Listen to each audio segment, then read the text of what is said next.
आज विपक्ष के सदस्य श्री गौरव गोगाई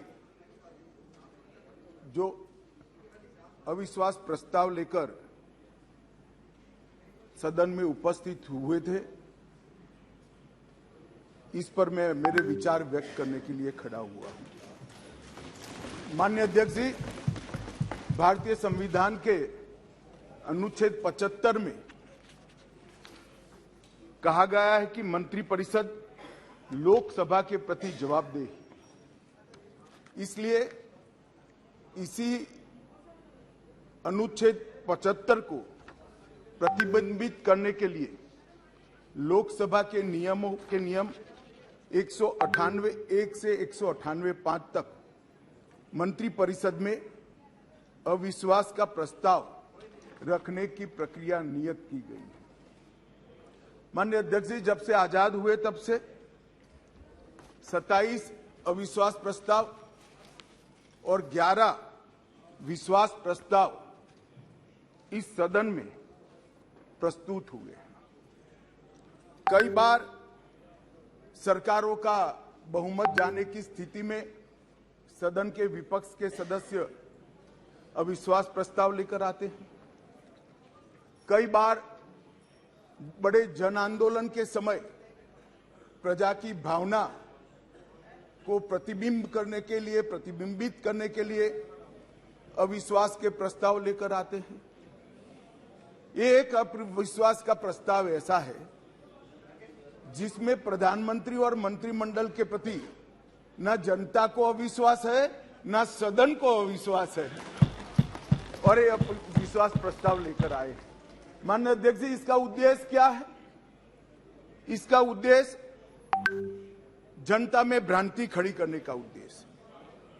मैं उनको इतना ही कहना चाहता हूं कि भाई, अविश्वास प्रस्ताव जब आप लेकर आते हो तो इस पर जो चर्चा होती है वो चर्चा में सरकार के विरोध में कुछ मुद्दे तो रख देते। मान्यवर, अब मैं इस सदन में मणिपुर की बात करना चाहता हूं। मान्यवर, मणिपुर में जो हिंसक घटनाएं हुई है वो क्यों हुई है, क्या स्थिति है और इससे निपटने के लिए हमने क्या कुछ किया है, इसकी डिटेल बात मैं अभी करूंगा। परंतु मैं विपक्ष की इस बात से सहमत हूं कि वहां पर हिंसा का तांडव हुआ है और इस हिंसा के तांडव से कोई सहमत नहीं हो सकता। मान्यवर, हम भी सहमत नहीं हैं, उनसे ज्यादा दुख हमें है मान्यवर। परंतु ये परिस्थिति जन्य है।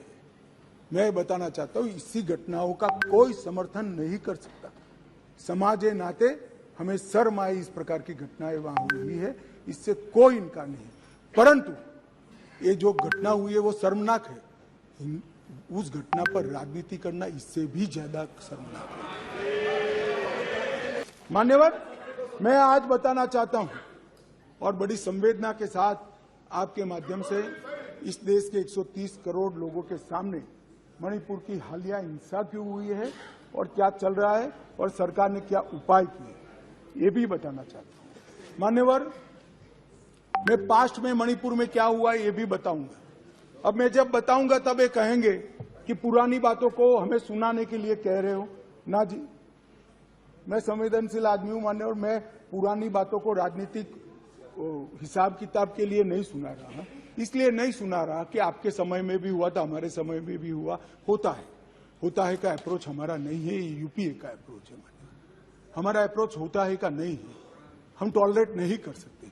मैं पुरानी हिंसाओं को इसलिए बताना चाहता हूं कि मणिपुर की नस्लीय हिंसाओं के स्वभाव को जनता ने जानना पड़ेगा। नस्लीय हिंसा मणिपुर में जब जब होती है तब किस प्रकार से होती है वो भी जानना पड़ेगा।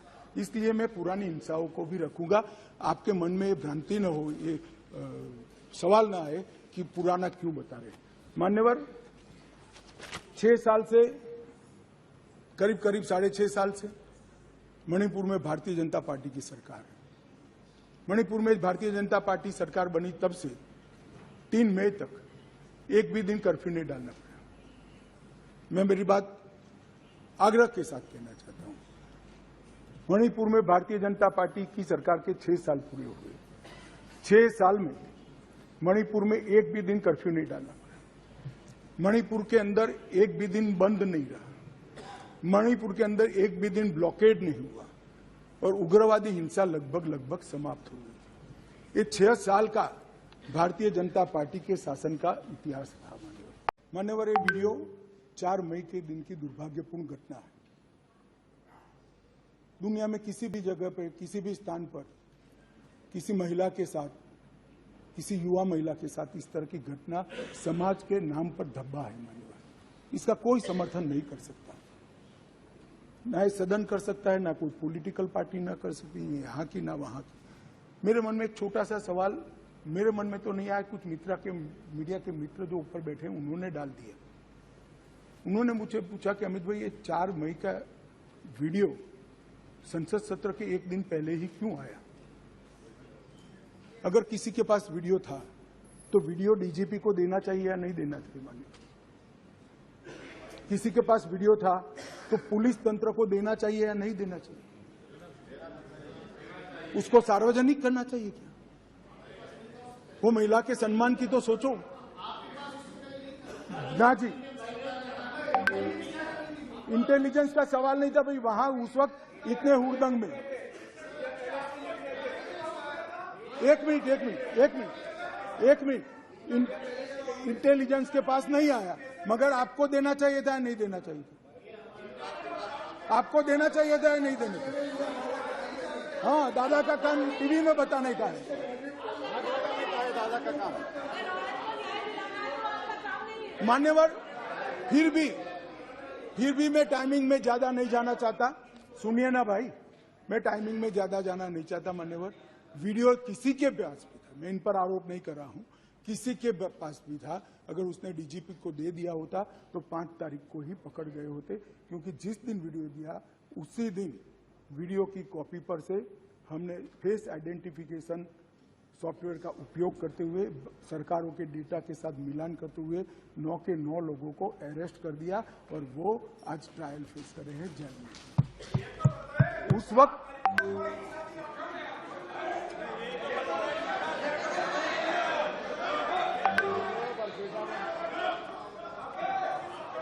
मान्यवर,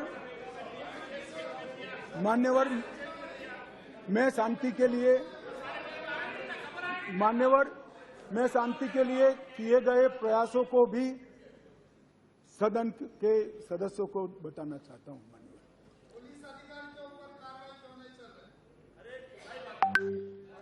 मान्यवर, मैं वहां 3 दिन रहा, 3 रात रहा। मेरे साथी नित्यानंद जी 23 दिन तक लगातार वहां रहे। एमओएस होम मिनिस्टर पहली बार नहीं, कोई गया ही पहली बार मैं ही गया हूं। अब तक कोई नहीं गया है। इतने सारे दंगे मैंने जो बताए, नस्ली इंसान, कोई नहीं गया है। एमओएस 23 दिन रहा है, 3 दिन में रहा।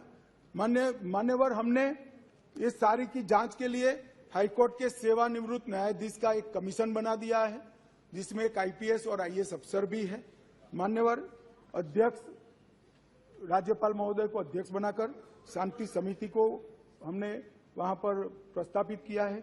36,000 से अधिक सुरक्षा कर्मी, जहां मतई समूह रहता है, जो कुकी रहता है, बीच में बफर जोन बनाकर खड़े हैं। आज भी गुस्सा शांत नहीं हुआ है, परंतु हिंसा इसलिए कम हुई कि बीच में 36,000 पैरामिलिट्री फोर्सेस दिन रात तैनात है, इसलिए हिंसा कम हुई है। बेहतर इंटर एजेंसी समन्वय के लिए यूनिफाइड कमांड व्यवस्था, क्योंकि वहां बीएसएफ भी है, सीआरपीएफ भी है, असम राइफल भी है, सेना भी है, मणिपुर पुलिस भी है। 5 सुरक्षा एजेंसियों के बीच में बेहतर समन्वय के लिए यूनिफाइड कमांड व्यवस्था बना दी गई है और उसकी चेयरमैनशिप यहां से भेजे गए सुरक्षा सलाहकार के हाथ में है। इस घटनाक्रम के पीछे षड्यंत्र वाले जो 6 केस रजिस्टर किए, 6 के 6 केस पहले सीबीआई को दे दिए गए थे। सुप्रीम कोर्ट ने और 11 केस सीबीआई को दिया है। इसके लिए भी एसआईटी आज गठित हो गई है। मान्यवर, पीड़ित और पुनर्वसन पैकेज दिया गया है। सभी मृत्यु वालों को 10 लाख रुपया चुकाने का काम समाप्त हो चुका है। लगभग 30,000 मेट्रिक टन चावल रातों रात पीयूष भाई ने यहाँ से वहाँ भेजा है, जो भी बांट रहे हैं। किसी भी क्षेत्र में मेडिकल सुविधाओं का अभाव न हो, इसलिए भारत सरकार की 8 टीमें अलग अलग एम्स से वहाँ कैंप के अंदर कर दी गई है। कोर्ट में मुकदमों में किसी की एक्स पार्टी सुनवाई न हो, इसलिए चारों प्रभावित जिलों के डिस्ट्रिक्ट कलेक्टर के वहाँ वीडियो कॉन्फ्रेंस की सुविधा कर दी है, तो हाईकोर्ट में जाना नहीं पड़ता है, सबकी सुनवाई वहीं से हो रही है। बच्चों का ऑनलाइन एजुकेशन चालू हो गया है। घाटी में 98% स्कूलें खुल गई है, 80% उपस्थिति रहती है। 2% स्कूलों में कैंप चल रहे हैं, वो भी अब अस्थायी शेल्टर बनाने की शुरुआत हमने कर दी है। राहत सामग्री सुलभता से मिले, इसके लिए भी हमने ढेर सारे प्रयास किए हैं और सुरक्षा की समीक्षा भी हर सप्ताह मैं यहाँ से वीडियो कॉन्फ्रेंस से यूनिफाइड कमांड के साथ करता हूँ। गृह सचिव हर दूसरे दिन करते हैं और डीआई भी हर रोज करते हैं। मान्यवर, इतनी क्लोज वॉच के साथ वहाँ शांति बनाने का प्रयास चल रहा है। मैंने आगे कहा कि पुरानी सरकारों में किसी में 9 महीना हुआ, किसी में 1.5 साल हुआ। मैं इतना जरूर कहना चाहता हूँ मान्यवर, कम से कम समय में ये हिंसा को शांत करने का काम हम कर पाएंगे, ऐसा मुझे भरोसा है। मैं इस सदन के माध्यम से मणिपुर के दोनों समुदायों से करबद्ध निवेदन करना चाहता हूँ, हिंसा किसी भी समस्या का समाधान नहीं है। वार्ता करिए। अभी हम मतई समुदाय के साथ भी वार्ता कर रहे हैं, मैं स्वयं कर रहा हूँ। कुकी समुदाय के साथ भी वार्ता कर रहे हैं, आज भी की थी, मैं स्वयं कर रहा हूँ। मेरा अनुरोध है कि साथ में बैठकर, भारत सरकार के साथ बैठकर इस समस्या का समाधान निकाल दीजिए। अफवाहों से ज्यादा अविश्वास का वातावरण हुआ है। भारत सरकार की जरा भी मंशा नहीं है कि वहाँ की डेमोग्राफी को चेंज कर दिया जाए। घुसपैठ को भी हम रोकेंगे। हमने राजद्वारी तरीके से म्यांमार के साथ भी बात की है और हर प्रयास हम करना चाहते हैं जो हम कर पाते हैं। मान्यवर, मैं इतना ही कहना चाहता हूँ कि इस विषय पर राजनीति नहीं करनी चाहिए। ये विषय ऐसा है जिसमें किसी की जान गई है, किसी का सम्मान गया है, किसी के साथ दुर्व्यवहार हुआ है। वो व्यक्ति हमसे कितना भी दूर रहता हो, मगर भारत का है और इसके प्रति हम सबके मन में, पूरे सदन के मन में संवेदना होनी चाहिए। मैं मानता हूं कि इस शांति की अपील में मेरी बात रखने के बाद सदन के दोनों ओर के सदस्य शांति की अपील में जुड़ेंगे। मैं बाकी सबका तो भरोसा नहीं दे सकता, मगर एनडीए के सारे सदस्य तो जुड़ेंगे, इसका मुझे भरोसा है।